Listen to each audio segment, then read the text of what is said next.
Hello, everyone, and welcome back to another AFLW Fantasy Fanatics round preview ahead of round 5. Again, it just feels like we recorded not that long ago, and we're back already with another preview because we've got more footy. We've got footy every day now, which is fantastic still for the next 3 weeks. I'm your host, Bales, and you can find me at BalesDT across the socials as well. And if you guys have got any questions you'd like answered before the first partial lockout hits tonight, then make sure you get your questions in the chat on live on YouTube, and then we'll answer as many of those as we can. But joining me is a special guest. Jaiden is away for the week, and Mitch obviously is unavailable on Tuesdays, but thankfully we have someone that's come to the rescue, and it's couldn't think of anyone better to come to the rescue than you'll know him obviously from the Free Kick official AFLW Fantasy podcast. It is Liam. Mate, how are you? I'm fine. It was not exactly a stellar weekend last weekend, and then already with, potential outs looming on the horizon and some that we already know of, it sounds like, or it feels like it could be another very chaotic week. Yeah, no, exactly right. I don't know how many you've got out already. I've already got 4 players out. I've got obviously Dana Finn. For people that haven't seen yet, she's been ruled out for the first game. Still could play the second game, but she won't be playing the first game tomorrow night. We've got Jess Hosking, who Sarah Hosking sort of just said on the broadcast that she's out 3 to 4 weeks. That was fantastic hearing that live watching the West Coast game. Then I've also got Bree Daly, who got concussed in that game. And then Michaela Pounga, who got a 2-week suspension. So we got 4 outs and got to work around. Liam, how many of you got out before we've even seen teams for the other games? So I have Finn guaranteed out, and then I've also got Davey at this stage as my only 2. And I only avoided Hosking because I made the mistake of trading her out last week, in part to be able to afford bringing in Bree Davey. So it's hardly a stellar position for me. And then there's another potential injury watch that I've got in defence, if we want to go there as well. Yeah, so I'm assuming that's a certain defender from Gold Coast. Yes, a certain defender from Gold Coast that I finished writing an article about on afl.com.au, suggesting that she might be a great non-double week player to target this week. Daisy Darcy doesn't look like she did full training today. She's not been mentioned in the injury report, but thanks to some sleuthing from Eloise on the stories, it sure looks like she had a compression sleeve on her knee, which she did injure in the second quarter and spent a bit of time off before the half time, and didn't appear in kind of any of the other photos of actual live training, and then certainly looked like she was wearing one of their indoor gym training tops and not the coloured, I think, yellow and blue singlets that other players had been wearing if they'd been doing main training. So big watch on teams for Thursday, which is great because it means I'll have none of the information I need when I make trades tomorrow night. Yeah. Are all 3 of your trades going to be locked in by tomorrow night? That was certainly the plan. No, I would have 1 spare trade, but the spare trade would see me needing to trade for a forward because I've got Michaela Pounga, who's obviously out. It's certainly not an ideal position to be in. I think the only glimmer of hope we've got is the way Carlton described it, it's just a rolled ankle for Dana Finn, and they already have said she will be a test for the game on Sunday. So it definitely sounds like the type of thing where if it were normal game week, she would just be a test. And this is as a result of there being almost no time for recovery between Thursday night and having to suit up for a game on a Tuesday. And they will have probably done selection today, and she wouldn't have probably been at main training. So yeah, it's less than ideal, but there's a hope and a glimmer that she would play on the Sunday game. And if that were the case, it's less than ideal, but swings and roundabouts. Yeah, exactly.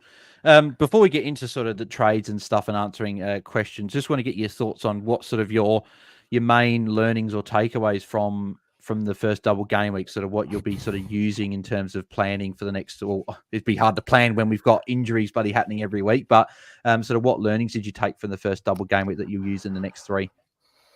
Oh, it's it's very difficult to take anything away that's particularly concrete. It's so hard to separate what are going to be consistent facts or realities for the double game weeks as compared to the trials and tribulations that come with trying to predict the score for any one player across 2 games and roles and then add in injuries. I think at the very least, I've made some mistakes over the past 2 weeks on players that I've brought in for cash generation, and I probably sacrificed a little bit of that in order to be able to bring in Bree Davey last week. Now, I can't have necessarily foreseen with any certainty that she would get concussed midway through the second quarter, but it is a reality that exists at all time for fantasy, that any player that you bring in is as likely to get an injury as anyone else. And so that if you do sacrifice too much on the other trade-ins that you have, you are leaving yourself open to have a lot of cash lost and also someone that you need to upgrade. So I think it might just be a subtle tweak for now, and then I'll have to kind of reevaluate at the end of this weekend. I'm hoping this is the only time that I'm going to need to use this double game knowledge for fantasy, because I don't know if you've seen Bales or if any of the listeners have. There was an article out today from Lauren Wood at the Herald Sun saying that the current AFL Players Association is being scoped out by the AFLW for a season start in July or August, which would mean it would have much more easily accommodate a longer season next season. So, and no or hopefully that would mean no double weeks, none of this shenanigans. And I definitely think the writing was on the wall. The comments from Craig Starcevich that came out after the game, and he indicated that, it should ultimately be a floating fixture. And then there are other comments going around about, look, it's a bit untenable to have us doing this, given how little time there is to turn around already for players that are not guaranteed to be professional athletes. So I sincerely hope this is the last we see of the double game weeks ever again.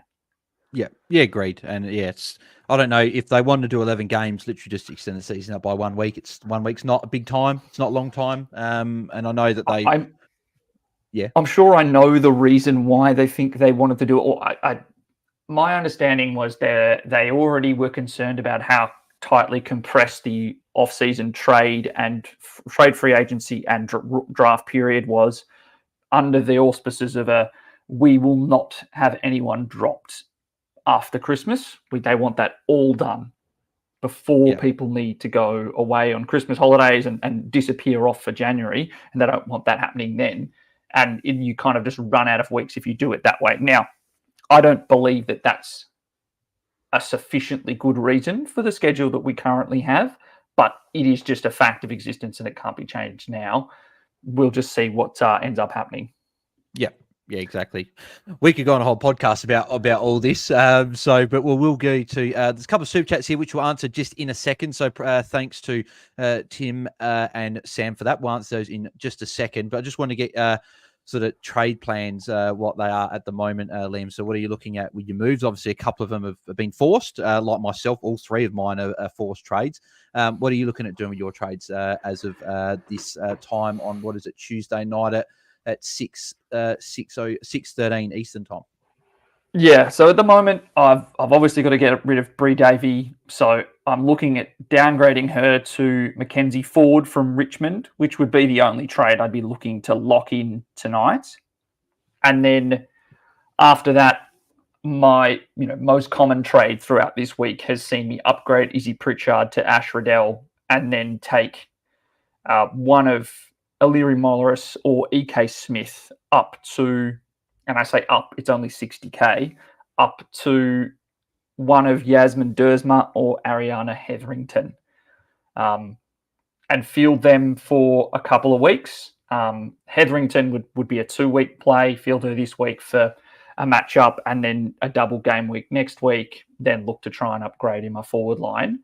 And my reasoning for not trading out Michaela Pounga is, I talked about it on the podcast this week, there is some serious risk that comes with trying to just straight see players who have double game weeks, because if they are injured, a la Bree Davey, you are left, if previously, you get a captain that's injured on 7 and everyone else gets 110, all right, it's bad, but you're down like 200 points, whereas this year you can be down well in excess of that. So hold Michaela Pounga, suspended for 2 weeks, out, guaranteed not going to play, doesn't have a double game week, so doesn't lock out too early for me, would allow me to get a guaranteed look at Moncon as my VC tonight.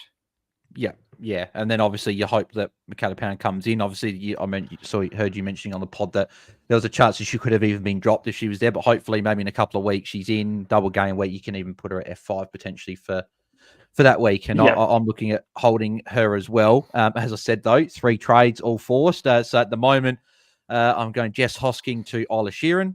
Just makes sort of the most sense with her on the double. I was looking at Daisy Darcy, but with the sort of question marks with that, I'll just lock in Isla Sheeran, who I know will be playing tonight at least. Then I'll be going Izzy Pritchard up to Jazz Garner. Can't afford Ash Riddell with the trades I want to do. I'm about 70k short of that. So thanks to Hosking not playing second game, Bree Davey, unfortunately being injured.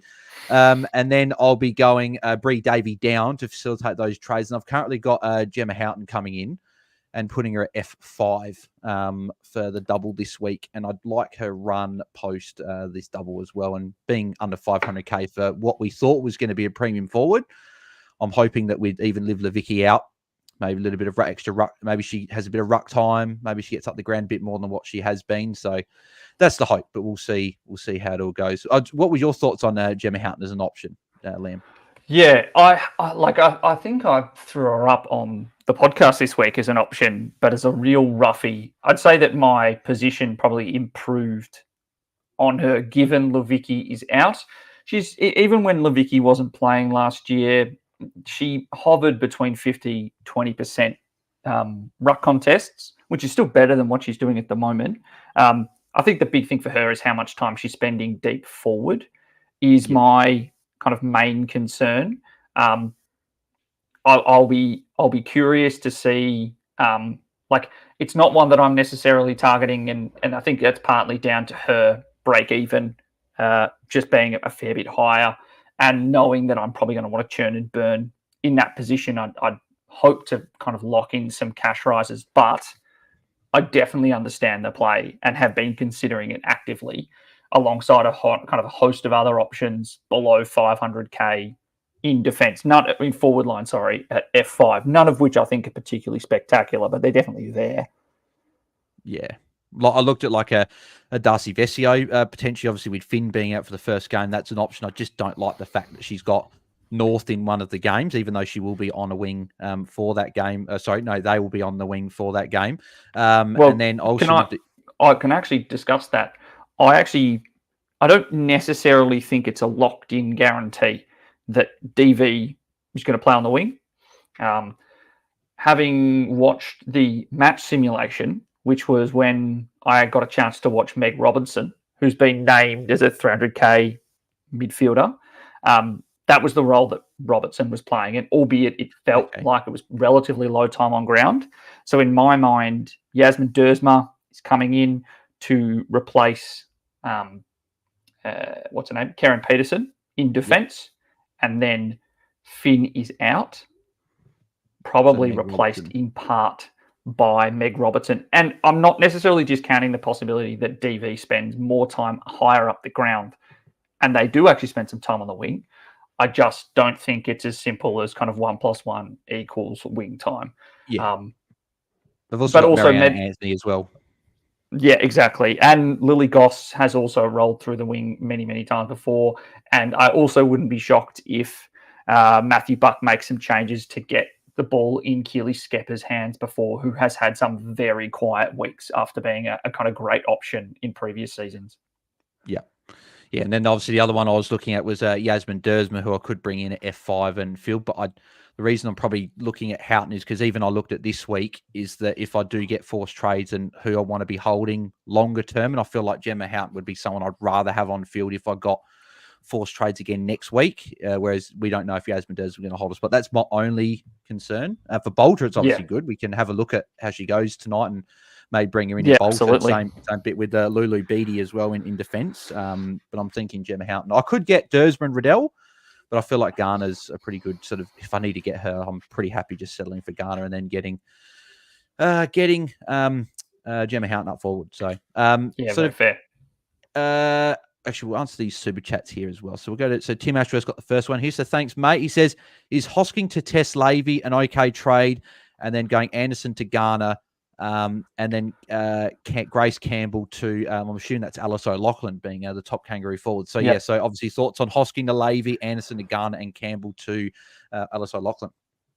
I like the first two. I just query the necessity for the third. I do like Alice O'Loughlin, and I feel like she has quite comfortable top 5 forward potential. I do think that it comes with a degree of variance. She's kicked 2 goals in every game that she's played. She's just been extremely efficient when she's had the ball inside 50 at the moment. But I still feel like it's a top 5 forward on potential. It's just, I don't necessarily feel like Campbell's a must trade either. Unless she is injured and dropped, at which stage it's very unfortunate timing. But my understanding is Campbell's not even on the injury report. So I wouldn't necessarily be making that trade. I'd be looking to try and use kind of that cash elsewhere in your team. Yeah, or even do a little bit of a cash grab getting ready for next week, potentially, if there's no other obvious trades. But I do like the first two as well. I agree. Maybe going, instead of doing Campbell to Oslock, and if you do a rookie downgrade, you might be able to go Hosking to another defender, maybe one that's got a double coming up, or maybe an Isla Sheeran if you don't have her as well. So a couple of options there. But no, I actually really don't mind Tessa Lavey. And when you'd thrown her up as when you said you were trading in Sheeran, I did think, look, if you really want Riddell, I do think that Tessa Lavey playing on a wing, going up in a matchup that he features some very, very young wings. So Tessa Lavey and Maddie Shevlin go up against, Shanae Goody tonight and Cheyenne Hammond. And then later in the week, goes up against Taylor Gatt, Tess Craven. It's not exactly an experienced bunch of shrewd defenders or defensive wingers. Tessa Lavey has even had some CVAs, here or there throughout the season. I don't think that's why you pick her. It more just indicates how Richmond see her, and she's an incredibly accomplished athlete. I don't hate the idea of going Tessa Lavey, who I'm pretty sure as well has a fairly decent break even as well. If you then want to be able to make upgrades elsewhere in your team, potentially get a rookie off field or get up to the premium that you want in the midfield. Yeah, great. Yeah, I know Jaiden was saying, I think the last 3 CBAs have been like 38%, 0%, 10% or something like that in the last 3 games. So definitely a couple of cheeky CBAs there. I guess in my situation, I just think Sheeran and Garner's probably the players that I definitely don't think I'll be trading Sheeran out the rest of the year unless of a suspension or injury or anything. And then same with Garner. So I'll probably go that way. But I do like the Lavey option if that allows you to do another trade and get, as you said, a rookie up to someone. I do like that. Sam's got this super chat here as well. So thanks, mate. He says, is 5 double game week players enough? With Finn out, which combo is best? So Lavey or Sheeran and Mia King with having 7 of the doubles players this week. Sheeran and Gardner with 6 double game weeks this week, or Maddie Gay and Laura Gardner with 5 double game weeks this week. But obviously you have Maddie Gay and Laura Gardner moving forward. So out of those sort of combos, what would you prefer? Look, I think it very much comes down to if you've got a premium that you're captaining. If you don't have, I would honestly like, and I think that's probably one of the learnings, is having 2 midfielders to be able to put the captaincy on is kind of key to avoid the 370 points to 33 points difference if there is an injury. I definitely think that if you haven't got a second one, if you've only got a Moncon, for example, I think Mia King's a great pick. And that's kind of the area that I would be looking at first. And then after that, I think that Maddie Gay has an incredible run. and is someone that I would be more actively considering trading if I didn't have all the forced outs that I do have, and needing to make more trades back in defence. In the forward line. But I do think that a 6 is probably the target number. 6 is probably my ideal number of double game week players. Yeah, and I would love to have a Mon Conti tonight VC and then to a Jazz Garner, but unfortunately with a Michaela Pounger and no cover, needing to get a forward in, and then having Jess Hosking and Finn out and any defender, I can only get one. So it'll just be one of like Jazz Garner and sort of go her VC, and if she was to fail, maybe just rolling into a row bottom or a Marinoff on the 1 week if Jazz Garner was like maybe rested for the second game or anything like that. But hopefully she's not. Exactly. But we do have the teams in for tomorrow night's game. So obviously we did know about the Dana Finn out, but for Carlton and North Melbourne tomorrow night, we've got Meg Robertson, Yasmin Dersma making their Carlton debuts. Lila Keck and Jessica Delpos are coming in, and then out you've got Jen Lawson-Tavern, who a few people might have on their bench that she's been dropped. Obviously, Karen Peterson, we heard, is out injured for 3 to 4 weeks. Dana Finn injured with that ankle. And then Lulu Beattie has also been dropped. So that's another potential bench player for a lot of people that they might have been playing on field this week to cover maybe a Finn for the first game even. She'll be missing. And then for the Kangaroos, Lulu Puller and Neve Martin come in. And then Jenna Bruton's been managed. And then Kate Shearlaw has also been managed. So she was probably another one that a few people were looking at as an option. So a few players being managed, few players out injured there. So that'll probably hurt a few teams. So Liam, I don't know about you, but I think it's going to be very rare that people out there are not going to have at least 2 players out this week. Yeah, I definitely think so. Unless I know of some people that are, coming away scot-free at the moment, and I do envy them. But yeah, I think with Finn, Beattie, and Lawson Tavern, who off the top of my head are all 3 of the most highly owned rookie price defenders, it's definitely going to create some carnage on the bench, and probably at a time like this where we'd love to be able to have an edit trade button so that we could make some different trades if needs must, but alas, we do not, and when we must forge ahead. Yeah, exactly. This would be exactly where this is where we don't like double game weeks, but if they're going to do it, I would love something like they do in the Fantasy Premier League, where you get like a wild card. At the start of double game weeks, you get to change unlimited trades for the week with all the injuries and stuff. You can fix up these red dots and stuff on the bench, but we don't have that. So there's going to be people that have got, like myself, that have got 4 or 5 out that are going to need to keep a couple on the bench. So yeah, it's going to be a very, very testing week here. But we actually will quickly just go over captains pretty quickly. So Liam, I know a lot of people would have heard you on the pod, but obviously a couple of potential outs and everything like that. Who'd be your main sort of captains you're looking at this week from the doubles? Yeah, so it's Riddell and Garner 1 and 2, Mon Conti, Mia King would be my pretty comfortable top 4, and then fifth tonight. Yeah, the 5th one tonight is Maddie Gearin, but I do think you can make a similar case for Abby Mackay or Keely Shara, but they're not nearly as highly owned. That'd be my top 5. Sadly, I don't think there are, a whole swath of options at Port Adelaide to pick from. So unless you're someone who's boldly trading in Abby Dowrick, power to you. She could be the Sophie Conway of this week. The 80 price player who suddenly pops to, a total of 210 points. But yeah, I think those are my 5 captains. Ideally, you've got a Carlton or a Richmond player to be able to VC into a North Melbourne option. Yeah. So what are your plans at the moment? You're going Conti into an Ash Riddell or something? Is that what you're looking at? Yeah, I'm going if obviously, if there's some carnage and I hear some more, I may have to ditch my plans for Adele specifically, and may have to pivot to a Mia King.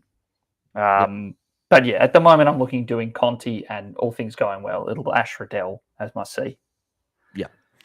Well, for me, I did think about potentially, just because I got no options, not maybe just going a Sheeran vice captain into Garner, but I thought I'd probably better just going VC Garner, she scores well, just take the score and we'll move to the second week. But if she failed, I'll just go like a row bottom against the depleted Collingwood side, and she could go pretty big even in one game. So worst case, I think I'll just go into her. I think she could score more than, I think she probably will score more than a Sheeran in 2 games, I think. So that's probably what I'm looking at. But we'll get into some other questions as well. You heading to the game as well tonight, Liam? I am not heading to the game tonight, but the plan is to head to the game tomorrow night. Tomorrow night, yeah, cool. Beautiful. All righty, let's go. Well, actually, we'll answer Eloise's question first, being right here. And I like it because you alluded to it a little bit before, but what are you doing? But Dersma or Hetherington for a forward downgrade option? Where are you going? Are you going for the double this week, or are you going for the double next week? I'm leaning towards going Hetherington for the double next week. If only because I feel like the role for Hetherington is going to be more predictable. Had a great score, 49 on the weekend, laid a bunch of tackles. And the big thing at Fremantle is obviously the fact that Anya Tighe is out. And the backup ruck options from last year that have been rolling around at Fremantle are nearly all gone. So last year it had been Sarah Wilstra, who's out. Serena Gibbs, who is injured and a test or possibly not back until next week. There really isn't a whole lot of options. Fremantle have at times this year in defence had Ash Brazel as their ruck. Now, she's an elite athlete, former netballer. But I think that fact means that Hetherington, with a very low break even, I think it's like 15, is where I'm leaning. And I just wonder, I sit here and wonder why it was that, Dersma hasn't been picked until now. It does not exactly fill me with confidence, and I would not be completely shocked if we do see, particularly for someone like Lulu Beattie. I would also say the same for Jen Lawson-Tavern. Same goes for Lila Keck. Some of the younger players are probably only going to play one of the games. Carlton aren't exactly ravaged by injury at the moment. They have a handful, obviously with KP being one of the key ones. I do wonder if Dersma might be someone who only plays one game and then plays kind of intermittently for the rest of the weekend or the rest of the season. That's what I was thinking as well. And at least Hetherington with Anya Tighe out, there's probably more of role security there. If she plays this week, she then probably plays both next week as well, you'd imagine, depending. So, I'd probably lean the same, and I'd probably go Hetherington as well. We've got a question from NA. Potential linear progression from Pope worth it? So obviously that's I'm assuming Caitlin Pope from Port, who got I think 50-odd last week against North in the torrential conditions they played in. And they also say, or is it better to go one of Vesio or Dersma? So what are your thoughts on Caitlin Pope, or would you pick a Vesio or Dersma instead? Yeah, that's a real pickle. I think the advantage, I don't think DV is going to get dropped. Let's put it that way. Whereas I don't have the same confidence in Caitlin Pope's job security. But if they're both playing, I trust Pope to score more. Then I think it comes down to a question of how many trades do you expect to have to make next week? How many have you got banked away? Do you have flexibility to trade for a forced out? Because if you don't, I would be going with DV. Yeah, I fully agree with that as well. Yep, I would agree with that. Ben's got this question. So he's going Noff out this week, grabbing Riddell and Garner, and also grabbing Maddie Gearan for Brianna Davey. So you talked about last week. I wasn't completely shut off, and I know you weren't either, but we're probably leaning still to the side of not doing it. But Marinoff does have Brisbane, and she's got a break even over 150. Again, we know Marinoff is a different beast to pretty much on her own, that she can hit that in any matchup, no matter what. Is it still for you too risky trading out a Marinoff, or the fact that the North Girls have got their double and you can get Riddell and Garner in?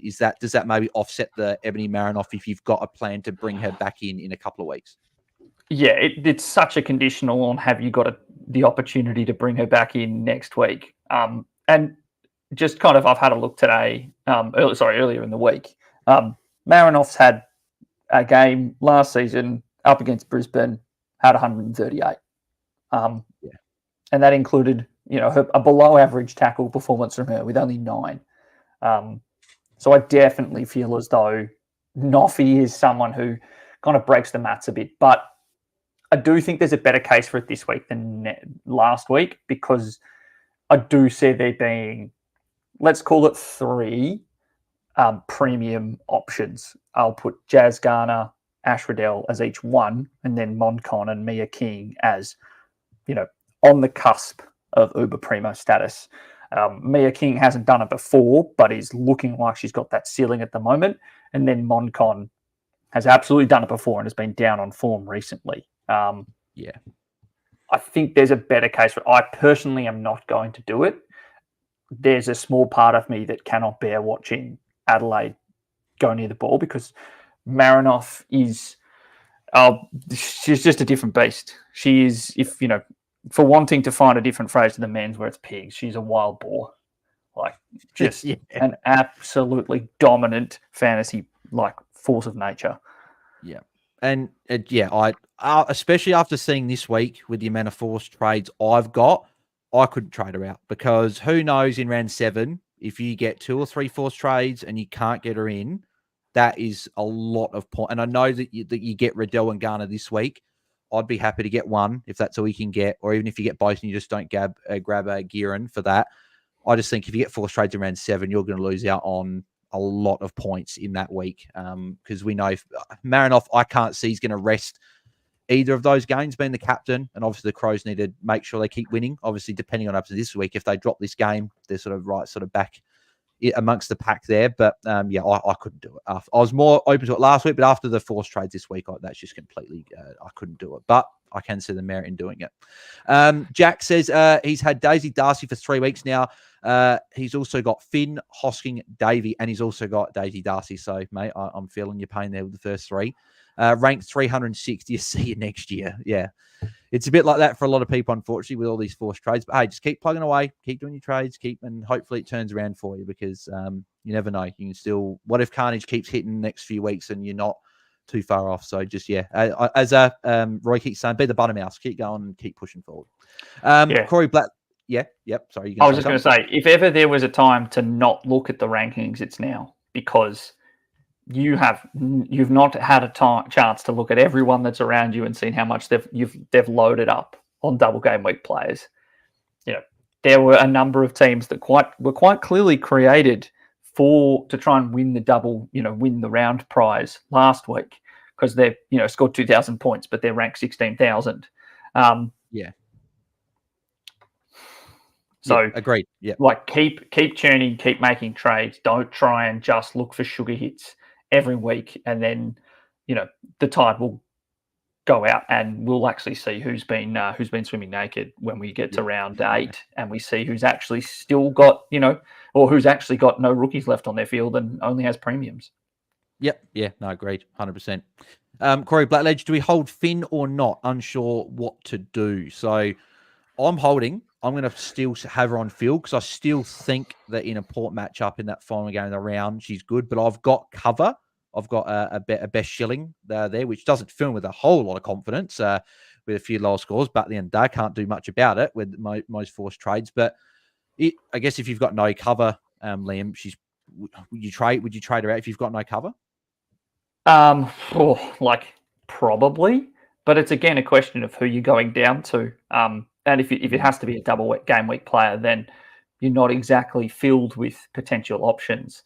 Isn't Tess Lavey about the same price as her? Oh, it's more if you're trading down. If you're downgrading, and because Tessa Lavey is something like, she's the 25k more expensive than around about. I think that's a perfectly fine trade. I think it's if you're trying to downgrade, particularly with BD out, the option pool has definitely thinned of players who are guaranteed to be named. Yeah, great. Yeah. What do we got? So Robert Hurst says, when or where can we find the outcome of Gabby O'Sullivan's appeal? Didn't look like she even hit Goldrick at all. So I think Liam, you posted in our Discord actually that you had a little bit of news on that as well. Yes, and thank you to Sarah Blank, who responded to her Twitter DMs on her day off today. Apparently, the appeal started at 6:30 this evening, so 8 minutes ago, and it sounds like we won't hear the results until, under her estimation, 7:30, 8 o'clock.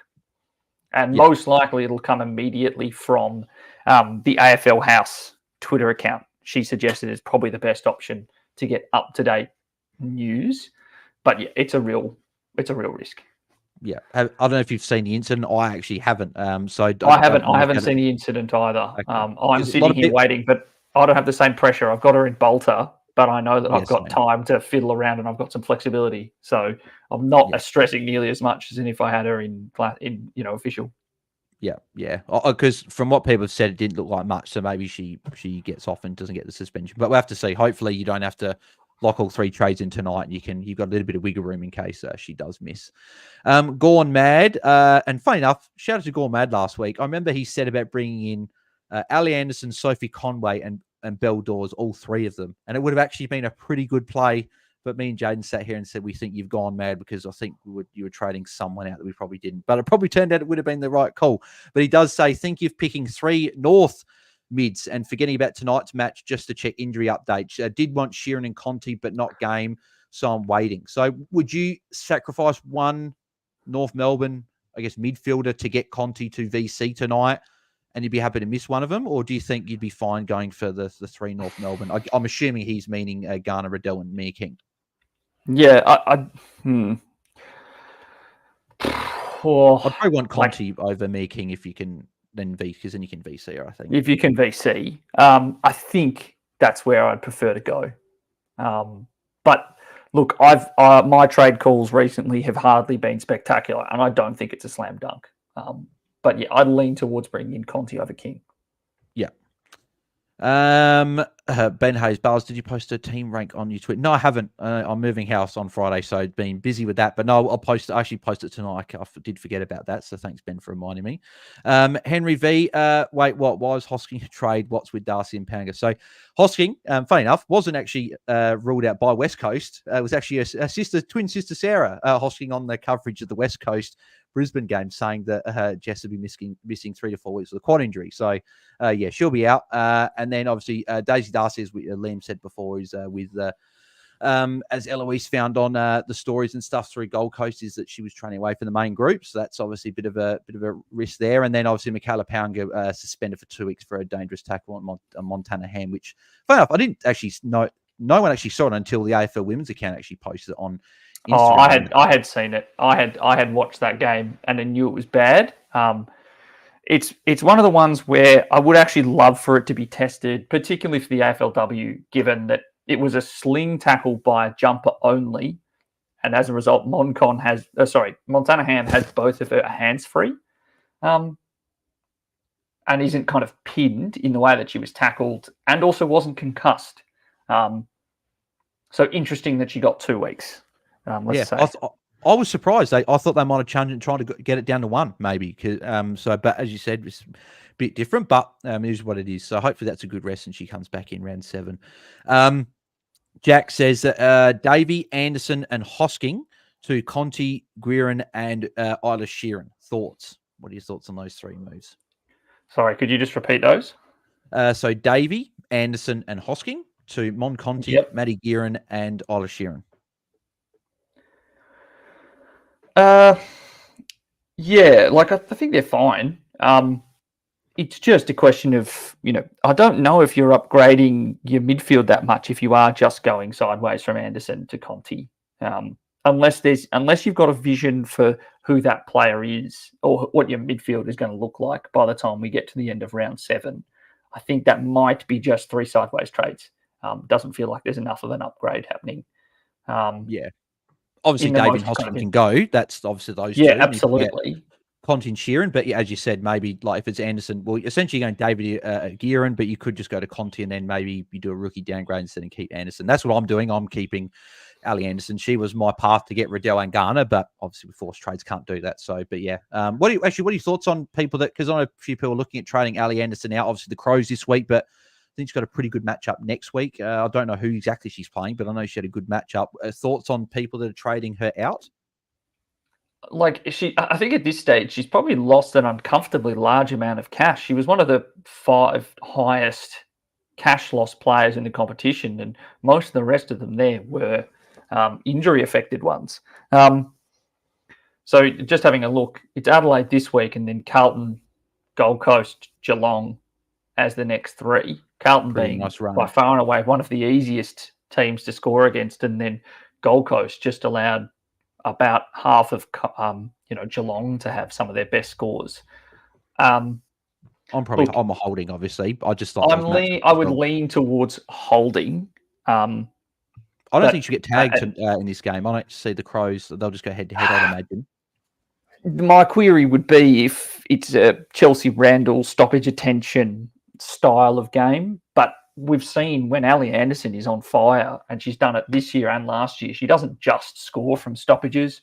She's one of those kind of Emily Bates style of midfielders when Batesy won her league title, who gets it done at stoppage, inside forward 50, and in transition as well with marks and tackles. So she's nowhere near close to a forced trade, and I think I'd be comfortable holding. But again, it's a question of vision at the end of the double game weeks where you see your side ending up. Yeah. And she scored 96 against the Crows last year in the regular season game. So I still think there's definitely ability for her to go well in this game, especially being the fact that it's at Brighton Home's arena as well. So, I am holding. What do we got here? A few people saying about the changes from tonight. Ben Hayes saying, thoughts on Maddie Gay? Is she priority over a Beck Webster? So obviously both of them have got their doubles in round 6, if I'm not mistaken. They do. Yeah, so who'd be going out of the two? They are similarly priced, if I remember correctly. Get the prices up for you. No, I've just got them up here. Yeah, Yep. There's 20k between them.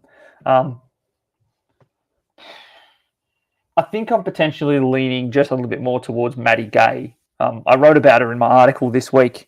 I had to eat crow when it comes to Maddie Gay. I didn't believe that the Bombers were ever going to be a side that could facilitate good scoring from a key defensive distributor, because I truly did not believe that they were structured up in defence to be able to lead to high scoring. But Maddie Gay is taking intercept marks. She's taking kick-ins. She's one of the league's most dominant kick to handball ratio players as well. I think I'm leaning towards her, and she's got by far and away the better run. Her third quarter against the Crows was incredible. 13 touches? It was absolute piggery. 42 points. It was just, unbelievable. So I like both. I couldn't split it. So we'll go Maddie Gay just because Liam said so. So, but yeah, I do like both there. I guess probably the other thing probably leans me Maddie Gay slightly is you'd still do have Chantel Edmondson there. So there's still probably two people that are still sort of fighting for that there. Probably Webster's probably still the number one, but Edmondson's probably the 1B to 1A, whereas Maddie Gay is quite clearly the main distributor for the Bombers there. So I'd probably lean that way as well. Damon Snell says, can we roll with D Donato at D5 as I don't want to use a trade in defense this week? D Donato, she didn't exactly score incredibly over the weekend. Now, Gold Coast have GWS this week. They do. I don't know if I love doing that. I think if she'd been, it's last week and she's got the double games, I think I'm absolutely fine fielding her at D5. I don't love the idea of fielding her this week. I agree. If you've only got forced trades elsewhere and you feel as though, you might be able to pick Donato and Dana Finn, who may get picked for the next game, fine. But it would not be my preference to field Donato this week. Yeah, I don't think I could. I could feel like a best shilling this week, but I'm only going to get her score if Dana Finn doesn't play the second game. I'd still rather field Finn in one game. So I'd agree. I wouldn't want to be fielding these rookies that can put up 20s, 30s, and whatever, and try and get a little bit more ceiling on there. Even Ola Sheeran in 2 games, she's gone essentially 60 in both games. Well, I think she went 66 in the first game, 58 in the last game. 59. Awful first half as well. Last week she had it was sub 15 points at halftime. Yep, or whatever. It was 11. It was 11 points at the half, and then had 2 24s in the second half. Yeah, and that's with low game time. Besides last quarter, she played pretty decent game time, but I still think she can. I'd rather go up to her if you need to upgrade in defence. Logan says, would you rather Hodder to Alice O'Loughlin or Ella Roberts to Laura Gardner? I think it's hotter First to one? AOL. Yeah. Yeah, it's the first one because second one next Roberts week. to Gardner's still going to be an option next week. And Roberts is playing GWS, who I do wonder if the Cam Bernasconi tag days of old reappear, because what Ella They Roberts tagged was Conti. doing. They tagged Conti. Claire Ransom. They were active users of Haneen Zarika, of what's her name? Annalise Lister last season.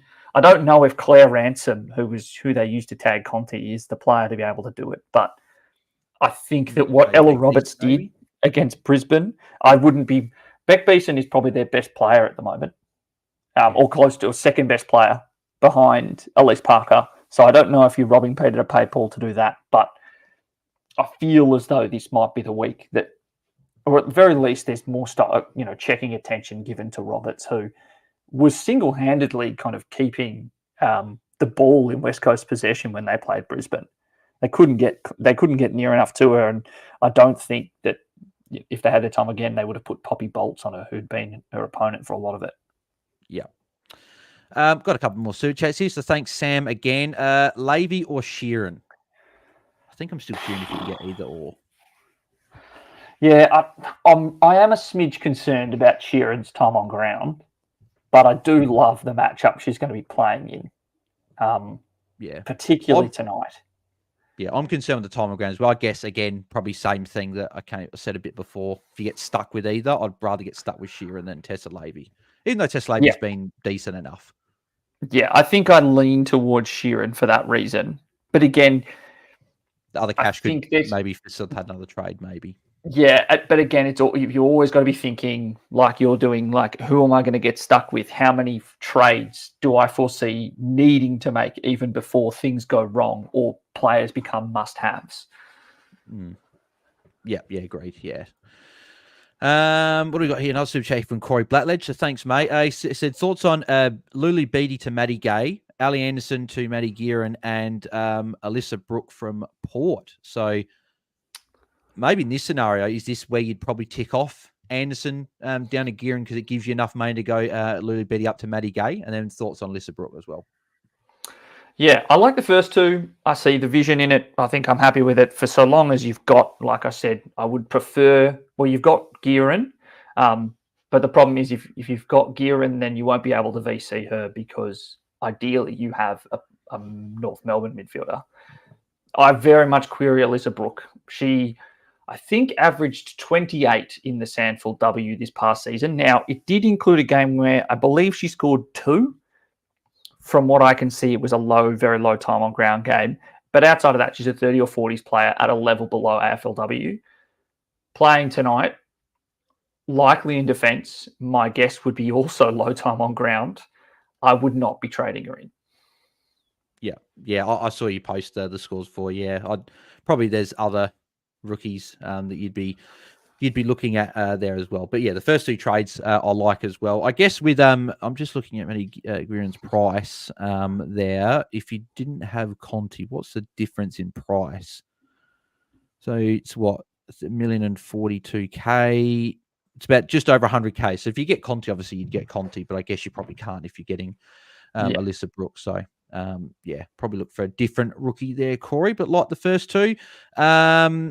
And we had another super chat from Tim Ashworth. He said, what are your thoughts on some other Kangaroos players to potentially look at, I guess, besides a Jazz Garner, Ash Riddell, probably Emma Carney and Alice O'Loughlin, those main 4. Is there anyone else that you'd look at? Obviously, we spoke about Mia King as well. Is Nicole Bresnahan someone that you'd look at? Any other forwards from North that you'd look at? Yeah, like the only one that there are probably a couple that you could make a case for. Particularly now that we know that Sheila is resting, in Talia Randall and Vicky Wall. Talia Randall will probably benefit from Sheila being out the most. And Vicky Wall is more of a speculative pick. She's had quite low time on ground so far this season. I reckon in no small part because she had barely any preseason after having come back from spending time off in Ireland after having not made the Olympic squad. for rugby sevens. Those are two that I could make a case for as well. But I think Nicole Bresnahan is a definite option. And then to a degree, I liked what I've seen in bits and pieces from Tess Craven and expect that she could put up a pair of 45s, maybe a 50. It's just the sort of floor scores that I worry about, particularly in wet conditions, given she's more of a mark-dominant player. And I do think it's not a surprise that she's played 2 dry games this year for a 50 and a 69 in rounds 1 and 3 and had 8 marks across them. Played 2 games in torrential downpours against Geelong and Port Adelaide and has had 0 marks and had a 28 and a 34. And it is meant to rain tomorrow night. Yeah. Meant to be very, very wet in Melbourne. Yeah. Oh, bloody Melbourne, Liam, mate. You guys are always bloody getting rain over there. Especially it's going to be beautiful on Saturday. It's going to be like 22 degrees, literally perfect for football. And that does not surprise me on Saturday. Every grand final day, men's grand final, it's always saying. Last time I remember it was raining was 2009, Geelong St Kilda. Every other game I remember has been sunny, which is just how Melbourne knows how to turn on that Saturday. Yep, it's perfect. Grand final day, which is fantastic. I cannot wait to go to a grand final at some point. Hopefully the Crows, 2025. We'll see. What do we got here? Actually, it's a question from me, because I did actually see the name pop up before. But Liam, so this question's obviously for next week. We've seen that Georgia Prasparkas is not named in the report this week, and she is going to be very, very cheap. So she's 998K. She's got a break even that's pretty high. So she could still be in the 900s. Is she someone that you'll be looking at with her double game week next week? Absolutely. I've given the trades that I'm making this week and all the injuries that I've had out, I've had to make some alternative plans for what I want my midfield to look like before the start of next week. And she immediately presented as an option. But I will say this comes with the huge caveat that if she is still managing an injury, then she's a substantial risk to spend more time off the ground. And maybe rested I'm in hoping the double. Yeah, I don't know if rested for a whole game is necessarily where they're going to go, because Geelong do have to win a lot more games. But if it's more time off ground, or it's kind of like what we saw against Melbourne, where basically every time she was going off the ground, she was getting some kind of work with the trainer, typically a rub down on her legs. So I definitely think it goes beyond just looking at her stats from this week when it sounds like she's going to be picked. It's going to happen. You have to actually watch it. This is a game that you have to watch and see, how she looks, but then also when is she going off the ground? Is she hobbling? Can we see any footage of her getting work done with the trainer? I'm hoping that because it's a quad injury, it sounds like she was managing it even before the season starts, and this has now been a 2-week reset in the hopes that it will alleviate the issues. It sounded like they may have been pushing a little too hard to get her to keep playing. That's my hope. The break even is very high. Is do you know what it is off the top of 109. So let's say she scores a 75. She'll come into next week at 900K. Yeah, and then Sinead Goody, if she can put up a good score in the first game tonight, and then go up a bit in price, you never know. It might not be too much cash difference between the two, which would be nice. So, but yeah, I don't even know That's the hope. Don't even know how to upgrade Sinead Goody next week with Carly Ramos not making cash, Beth Schilling going down in price, Brie Davey getting injured, Jess Hosking not playing a second game. So bloody cash gen has absolutely been shot to shreds in my team so far, which I think a lot of people as well.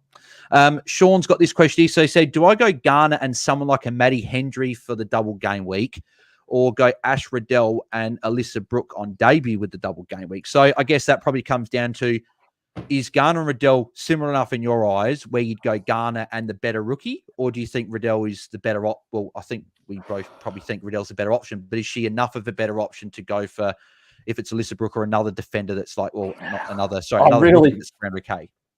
Yeah, I don't think I just really don't like the prospects of Alyssa Brooke. And also, if you've watched Port Adelaide, their defensive scoring is atrocious. They do not score points in defence. They haven't done now for basically any season.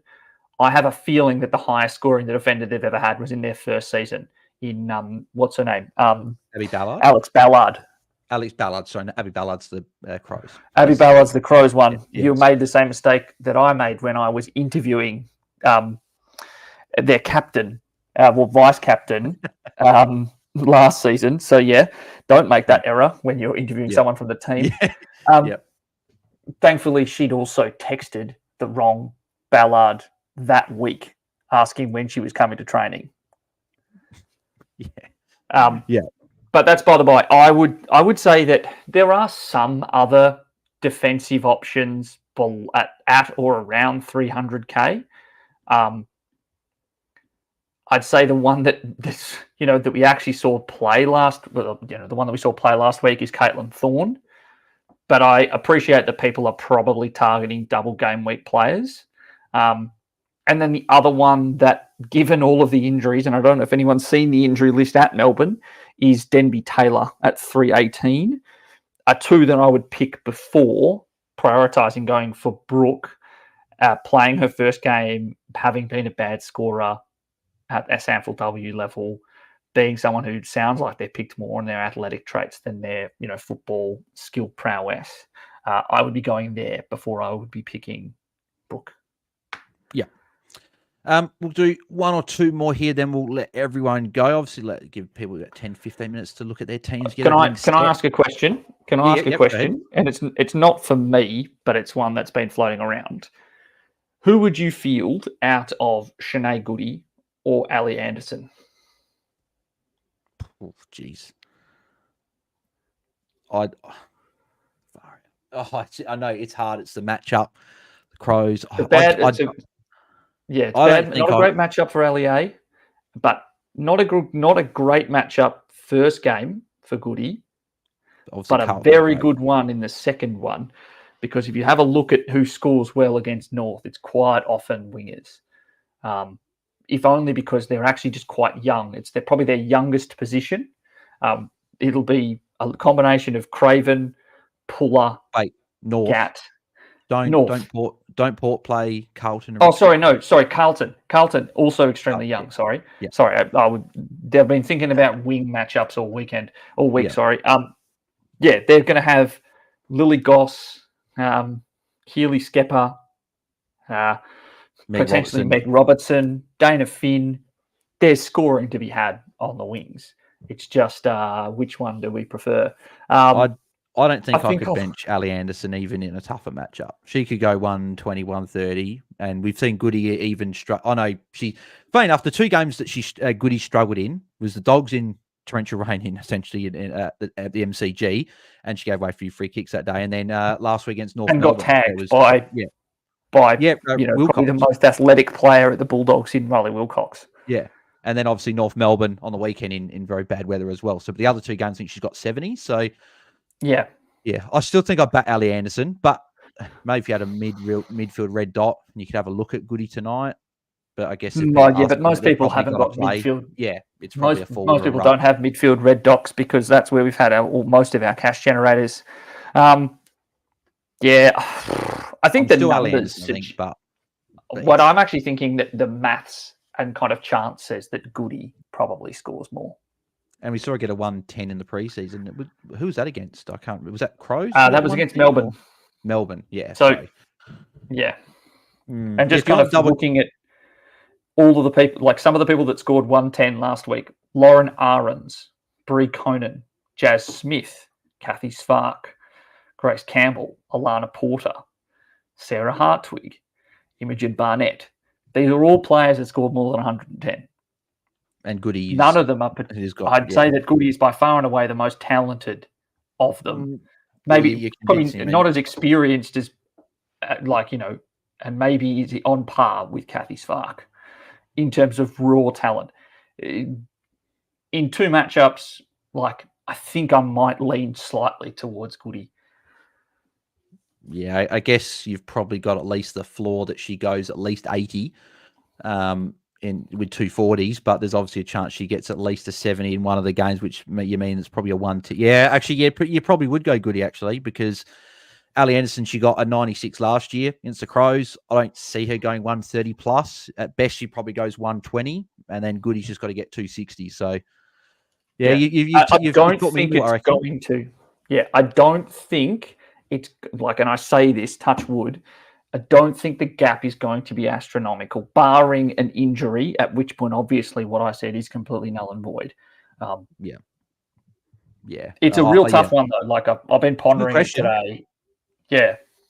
Yeah, I'd probably go Goody Goody would be the only one. If people are obviously talking about like Window or Wendland, obviously that's different. You go, even though I think Window could still pop a 60 or so in one of the two games, I still think, yeah, you play Anderson over those two, but Goody's the one. Yeah, I think you probably would. The question we will finish off with, though, I did see this from, where was it? It was from Gone Mad. He said, thoughts on Sheeran or Carney? Who are you going into? Obviously, Carney's just under $1 million. Expensive. Sheeran's cheaper, but I guess the game time and stuff is obviously down. Carney obviously could get managed in either of the games. They have to up by a bit. Is you leaning one way or the other? Yeah, I think they're both probably going to have their time managed. I think for the cash, I'd lean towards Sheeran. Yeah, it's like 130k, 140k difference between the two. It's 112. Yeah. So and we dropped a bit of cash last week. And we've seen as well, I don't know what Carney's break even is, but if she gets managed in the first game tomorrow night, and then she plays like game time, gets a 50, and then she goes down a lot. Yeah, like she gets 50, she could go down a fair bit, and they might be pretty similarly priced next week. So, yeah, I agree. I'll be going at Sheeran as well. But we will finish off there as well. Apologies if we didn't get to your question. A lot of questions coming through tonight, obviously with all the carnage, but appreciate everyone that sent them through. And thanks to people that sent through their super chats as well. So, Liam, just before we finish, for the people that might have missed it before, your current trades and your vice captain for the week. Yes, so current trades are bringing in Mackenzie Ford for Bree Davey, turning Izzy Pritchard into Ash Riddell, and then trading out O'Leary Morris to Ariana Hetherington. And ideally, I'm going VC Conti into C Riddell, using Michaela Pounga as my loop if I need it. Yeah. And then I will be going 3 forced outs. Jess Hoskin will go to Isla Sheeran. Izzy Pritchard will go up to Jazz Garner. So I've got my one midfielder this week. It's on the double. And then I'll be going Bree Davey down to Gemma Houghton to play instead of Michaela Pounga on field. And I need the cash as well to do those trades. And then VC Garner for me, because I don't have the second midfielder on the double, which sucks, but it is what it is. Forced trades, you got to do what you got to do. And then captain for Charlie Rowbottom against Collingwood, who I think she could go pretty well but I fully expect me to use it on Jazz Garner, but just for the safety. But I now wish I got Fiedler on my bench instead of getting Lily Pierce a red dot, because I've got Ella Smith and Michaela Panga both now red dots that I could have used, and I could have had the 200k from Fiedler, so that's fantastic. But it is what it is. That's fantastic. Me too, mate. Me too. Beautiful. All right. Well, thank you very much, Liam, for jumping on, mate. Very much appreciated. With the other boys busy tonight, where can the people find you across the socials and the Free Kick Pod?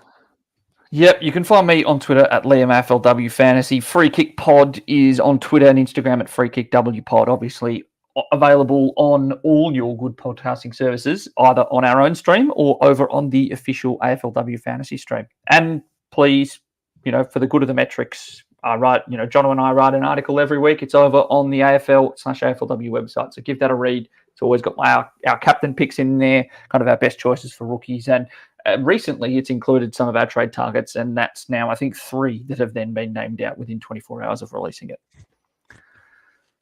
Yeah, bloody hell. Bloody team changes and outs. Yep, make sure you go and check that. You can follow me at BalsDT across the socials. You can follow Jaiden Poposky at Jaiden Poposky on Twitter, and also go to his website, Stats by Jaiden. Got plenty of really, really good stats and on there, including break evens, where it's the only place you can get your break evens. So make sure you go and check that out.